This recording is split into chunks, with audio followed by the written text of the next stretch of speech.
Welcome to the show, everybody. Joseph Robert, the fantasy football counselor. Today we're talking about Todd Gurley and his fantasy football impact and outlook going into 2020.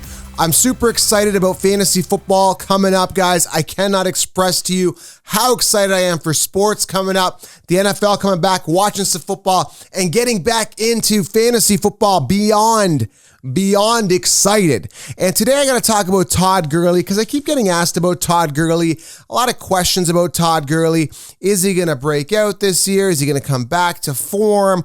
Is the arthritis going to affect him? How's that going to work out? Do the Falcons believe in him? Are they going to work him as a workhorse running back? I got all the answers to the best of my ability. Right here, right now, I'm going to answer those questions for you. And if you guys are here on YouTube, I've linked below the Impact series. I'm walking through a bunch of players, guys, fantasy relevant players. I'm starting off with running backs, working through all the fantasy relevant players with the Impact series. So make sure you guys click on the link here below. If you're on Spotify or on iTunes, wherever you're listening, make sure you guys also follow on YouTube. If you're on YouTube, make sure you get it on audio below. But you guys are really going to enjoy the Impact series because at the end of every Impact series video, I give you a verdict on when and if I'm going to draft that player, my thoughts, everything is here. I try to do it in about 10 to 15 minutes to give you guys that value and give you guys all the information I can statistically and positionally, like where they sit positional wise on their team, their roster, their depth chart. And so you guys can make a proper and educated decision on if you want to draft them, because I'm very selective on who I put on my roster. And, this is very important, guys, the Impact series. Before I get into that, guys, in return, guys, I don't ask for much. Please leave a thumbs up. It means the world to me. Just smash that thumbs up. It takes 2 seconds. Really helps the channel out. And also, leave your fantasy questions. I'm going to return that favor as well and get to as many questions as I can. A lot of people DM me on social. My Insta, being the #1 Instagram page, I get inundated with a lot of questions. I can't get back to all the questions. I got direct access if you guys want that, where I'll actually be giving out information. I'm replacing the Elite Talent Group with a direct access where I distribute, guys, my waiver wires, everything there. All the direct access is on my website. You guys can sign up for that via text. You get, the counselor in your inbox with all the information you need throughout the season, waiver wires, optimal players, some DFS stuff. Everything is there for you guys. And also get the 16-round draft solution, guys. This is very important. It's a game changer, right? Scrap the draft kits, no more cheat sheets, none of that. Video training, giving you all my optimal players to draft in each round, how to formulate the proper optimal roster for your year-long leagues. You're going to absolutely love it, okay? And, of course, subscribe. All right, so let's talk about Todd Gurley and his fantasy impact. Last year, I want to make a note here. So he's going to be in some competition, if you want to call it that. And there is no competition. Literally, like Brian Hill last year had 78 attempts for 323 yards, 2 touchdowns. Okay, Brian Hill's his competition. They've got Ito Smith. I think he's going to be there. Now, Ito Smith had 22 attempts. Just to give you guys a landscape of what Todd Gurley is currently sitting in with Atlanta.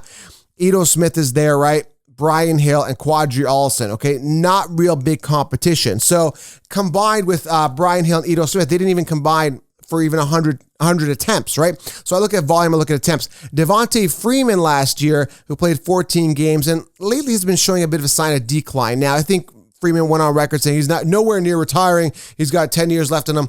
Yeah, whatever. Listen, the point I'm trying to make is we don't care about Freeman right now. We can actually care about Freeman where he lands, because he could buzzkill maybe a Miles Sanders fantasy value by the time of this recording, which is early June. Freeman's a free agent, but he could end up and buzzkill a lot of people. But we don't care about Freeman right now for Todd Gurley's case right now. Brian Hill's there, Ito Smith, not main competitors. And when I look at drafting any type of running back, I look at the gap in between them. This is why I'm staying away from Nick Chubb. See, Nick Chubb is here and Kareem Hunt is here. So there's if you guys are watching on YouTube, if you're on Spotify, I'm basically leveling out my hands. They're pretty much on the same level here. Okay, there's not a big gap between Kareem Hunt and Nick Chubb. You could debate, Nick Chubb's a better runner. Kareem Hunt's a better pass catcher, but give Kareem Hunt the same type of volume that you gave to Nick Chubb, Kareem Hunt will perform, and he was the rushing leader back in 2017. Some people forget this, guys, so don't forget. So that's why I stay away from Nick Chubb, especially in the first round, because I'm telling you, it's like you got Kareem Hunt there who outscored him 6 out of the 8 games, right? They played together in PPR. When you're looking at Todd Gurley, there's a huge gap. Now, if you guys are listening in the car, my hand's on the floor, the other one's on the ceiling. Todd Gurley is elite talent, and he's far superior than Brian Hill, Ito Smith, or anyone else on that roster. And the nice thing is that the Falcons, they signed him for a year. They believe in him, right? The fact of the matter is they're out to win a Super Bowl this year. That division, I think they're going to do well in that division. Matt Ryan out for vengeance this year, had a bad year last year. They are out to destroy. Now, they've got arguably the best two receivers in the game with Calvin Ridley and Julio in tandem combined. I would say they are the best receivers in the game. You can make a debate. There's other guys. We won't get into that. But Julio Jones, I still think, is the best receiver in the game. There's some drama with Drew Brees and all that stuff going on with the Saints right now that could rupture the rapport with Michael Thomas and Brees. But we're not going to get into that here right now. We're talking about Todd Gurley. But I'm talking here about these guys basically distracting defense, opening things up for the passing game for Todd Gurley. Yes, catching the ball in the backfield, opening things up, which could be really exciting for Todd Gurley. I understand with me, I try to stay away from running backs in different situations, but I feel that with the talent of Gurley, he's had some time to rest now. I think the arthritis won't be a factor. If it is, he'll be rested a little bit, maybe. Brian Hill will come in for a couple plays, maybe on third down, maybe to help Todd Gurley catch his breath on big runs and stuff like that. So to me, I'm not really concerned. I think the ceiling is high. I think the Falcons are in it to win it. Matt Ryan's getting older. They have to win it, right? They have to do something here. If Matt Ryan needs to win a Super Bowl here, right near down the stretch of his retirement. How many years does he have left, right? Only X amount of years left. So I love the situation. I love the opportunity. The nice thing is the draft was where I was concerned, and they did not acquire another running back. That tells me all signs point to I believe in Todd Gurley. And it's not like they're going to pick up Devontae Freeman back as a free agent to put him up again. I could be wrong. Crazier things have happened, right? But I don't see them bringing Devontae Freeman back, to back up Gurley. So I don't think that's going to be a factor here. So the way I look at it, okay, so I'm going to give you guys my verdict. Let's talk about this real quickly. One thing with Todd Gurley's career also here is that he kind of has these up and down type of years. He did it in college, so he has like one good year, one bad year, one good year, one bad year. Now, I understand back in 2017, he had this huge breakout year. That's the year I said, you guys got to get on the Gurley train. Gurley actually finished number one in PPR that year with 383 points, okay? Huge year for Gurley. You got to know when to hold him, know when to fold him. That was the year I was all over Gurley. I had him, and I think I actually had Kareem Hunt that same year. I dominated this Experts League. That was the year I took Kareem Hunt. I drafted him, I think in the third round prior to the Spencer Ware injury that year. Everyone thought I was nuts. I was in this Experts League. I'm around this big table. I was like, why the hell are you going Kareem Hunt? Because I saw the talent, right? So Todd Gurley had this big year. I laid off him in 2018. He still had a good year, finished third, okay? But I laid off him because I rode him hard that one year in fantasy, kind of dropped him in a redraft league, stayed away. I still had a good year in 2018. 2017, the arthritis kicked in, and he fell off, 2019, he fell off, right? The reason Todd Gurley fell off is because the Rams weren't utilizing him. They thought, okay, well, let's preserve Todd Gurley. We might not want to run him. Let's limit his attempts. Now, going back to last year in 2019, he didn't see, what did he see? He saw 20 attempts in week 11. He had 25 attempts. Prior to that, he didn't see anything over 20 attempts. In week 8, he had 10 attempts. In week 10, he had 12 attempts. In week 4, he had 5 attempts. Like, he wasn't getting the volume he deserved. So the Rams started kicking him up, like in volume, kicking everything up for him after around week 11. And then you started seeing some fantasy production. And if you actually look at his numbers, I would say from week 13 and on, he was relatively a consistent producer, right?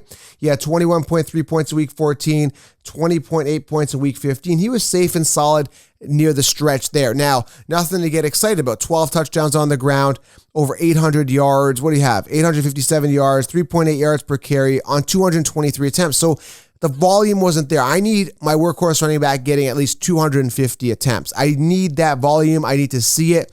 I need that consistent production of volume. Now, looking at Todd Gurley for 2020 fantasy football and looking at his outlook, you got to look at volume. Is he going to get volume? Yes. I think he's going to get a floor of around 250 rushing attempts. Is he going to get the goal line work? Yes. Is he going to be involved in the passing game? Yes. Do the Falcons believe in him? Yes. Is the arthritis going to be a factor? Possibly, but not enough to keep him off the field because they're going to utilize him. They paid him for the year.